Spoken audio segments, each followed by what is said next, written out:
समुंदर के किनारे एक छोटा सा गांव था, नीलकुंड। वहीं पास ही एक नदी थी।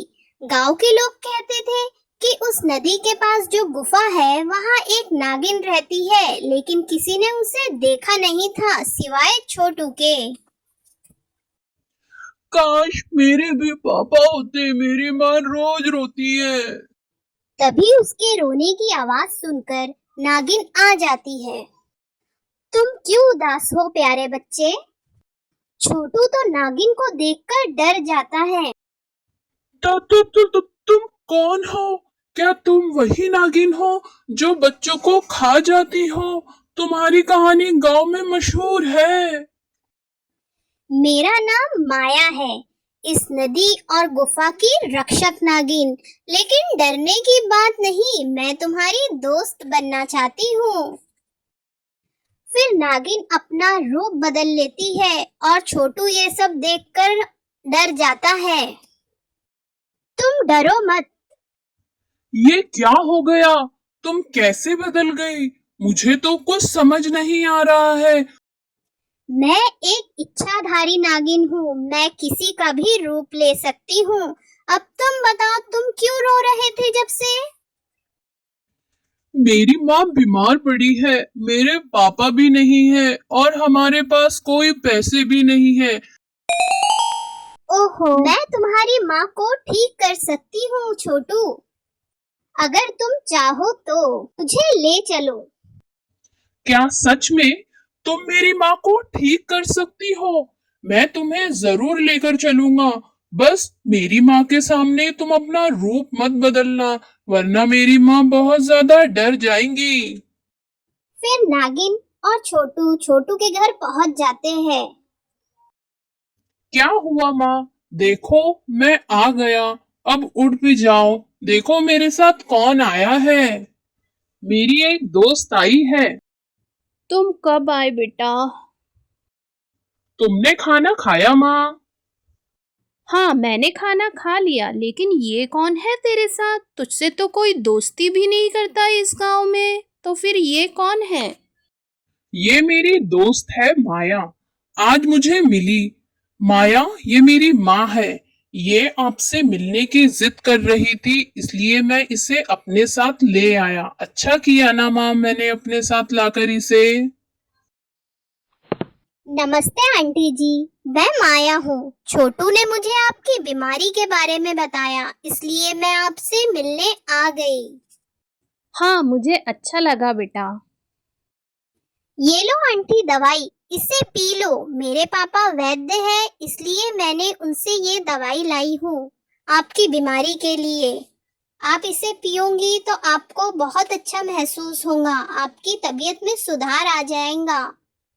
धन्यवाद बेटा, जो तुमने हमारे लिए इतना कुछ किया। मैं इस दवाई को ज़रूर पीऊँगी और मुझे तुमसे मिलकर बहुत अच्छा लगा। तुम इस तरीके से हमारे घर आते रहना हमेशा। माँ, मैं माया को छोड़कर आता हूँ, जब तक तुम आराम करो। फिर वो दोनों जाने लगते हैं। छोटू, तुम्हारी माँ जल्द ही ठीक हो जाएंगी दवाई पीकर, तुम चिंता मत करो। लेकिन हाँ, एक बात जरूर याद रखना कि मेरे बारे में कभी किसी गांव वालों को कभी कुछ मत बताना। अब माया और छोटू हर दिन मिलते, वे उसे हंसाती और दोनों बहुत अच्छे दोस्त बन जाते हैं। माया को भी छोटू से बात करना अच्छा लगता। वो कभी इंसान रूप में तो कभी नागिन के रूप में छोटू से मिला करती थी। मैंने कहा था ना छोटू, तुम्हारी माँ जल्द ही ठीक हो जाएंगी दवाई पीकर, अब तुम खुश हो ना?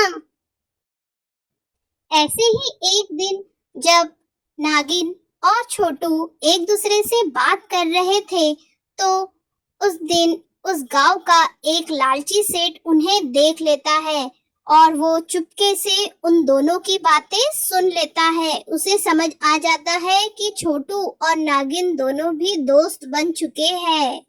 मैं कल फिर आऊंगी छोटू। लालची सेठ मन ही मन कुछ सोचने लगता है। अब माया अपनी गुफा में पहुंच जाती है। उसकी गुफा में बहुत सारा खजाना भरा था, सोना, चांदी, हीरे, मोती। लेकिन माया को जल्द ही एहसास होता है कि उसकी गुफा के पास कोई तो है। वो सोचने लगती है।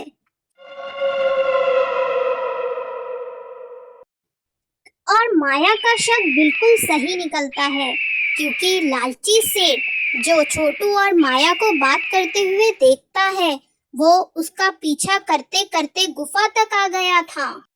लेकिन जब माया गुफा के बाहर निकलती है देखने के लिए कि कौन है, तो उसे दूर दूर तक कोई भी दिखाई नहीं देता है। वो बहुत ढूंढने की कोशिश करती है, फिर उसे लगता है कि उसे वहम हुआ था।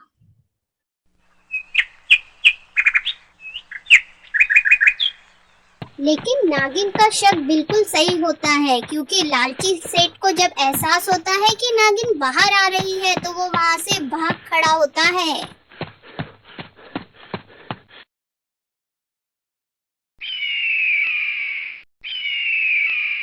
अब लालची सेठ के दिमाग में खजाना हथियाने का विचार चलता है, तो अब वो गांव वालों के साथ मिलकर प्लान बनाता है कि नागिन को मारकर हम खजाना लूट लेंगे और अमीर बन जाएंगे। गांव वाले, उसके दोस्त भी उसके प्लान में शामिल हो जाते हैं लालच के वजह से। वो लोग प्लान बनाते हैं कि जब नागिन और छोटू एक दूसरे से मिलने जाएंगे, तो हम नागिन को मार डालेंगे और उसकी गुफा में पहुंचकर उसका सारा खजाना लूट लेंगे। फिर एक दिन जब छोटू और माया मिलकर बात कर रहे थे, तभी गांव वाले लालची सेठ के साथ आते हैं माया को मारने के लिए। माया और छोटू को पता चल जाता है कि वो दोनों को कोई देख रहा है, तो दोनों भागने लगते हैं। लालची सेठ और उसके गांव वाले दोस्त भी उनको पकड़ने के लिए उनके पीछे भागने लगते हैं। छोटू माया की मदद करता है, लेकिन गांव वाले और लालची सेठ दोनों को पकड़कर बहुत मारने लगते हैं। माया और छोटू बहुत ज्यादा घायल हो जाते हैं। माया बहुत ज्यादा क्रोधित हो जाती है और अपना विशाल रूप ले लेती है। लालची सेठ, अब मैं तुम्हें छोड़ूंगी नहीं। तुमने बहुत पाप किए हैं, बहुत सारे लोगों के साथ। आज तुम्हें अपने पापों का बदला चुकाना होगा और आज मैं तुम्हें सजा दूंगी, और वो भी मैं तुम्हारी जान लेकर। माया उन सबको मार देती है। छोटू, चलो आज मैं तुम्हें एक जगह लेकर जाती हूँ, क्या तुम चलोगे मेरे साथ?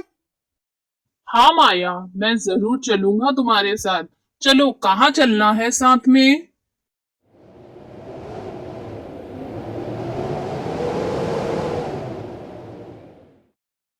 तुमने मेरी इतनी मदद की छोटू, आज मैं तुम्हें कुछ इनाम देना चाहती हूँ। और दोनों जाने लगते हैं और गुफा तक पहुंच भी जाते हैं। ये देखो छोटू, ये मेरी गुफा है। आज मैं तुम्हें इसके अंदर ले चलती हूँ। और वो दोनों जैसे ही अंदर पहुंचते हैं, छोटू का सर चकरा जाता है खजाना देखकर। हा हा हा हा हा, ये खजाना मेरा है छोटू। तुम्हारे तो होश ही उड़ गए छोटू। इतना सारा खजाना तुम्हारा है माया? मुझे तो यकीन ही नहीं हो रहा। हाँ छोटू, यकीन करो, ये सारा खजाना मेरा ही है। लेकिन क्या मतलब है इतना सारा खजाना भी अगर मेरे पास है तो? आज मैं तुम्हें अपनी सच्चाई बताती हूँ। मैं कई सालों से शापित हूँ छोटू, क्योंकि मुझे धोखा मिला था। अगर कोई सच्चा दिल वाला इंसान मेरी मदद करे तो मैं मुक्त हो सकती हूँ। और छोटू, तुमने आज सच्चे दिल से मेरी मदद की, अब मैं मुक्त हो सकती हूँ। और फिर वहाँ कुछ अजीब होने लगता है और माया धीरे धीरे रोशनी में ऊपर जाने लगती है। तुम कहाँ जा रही हो माया? छोटू, जहाँ मेरी असली जगह है मैं वहीं जा रही हूँ शांति में, लेकिन मैं तुम्हें कभी नहीं भूलूंगी।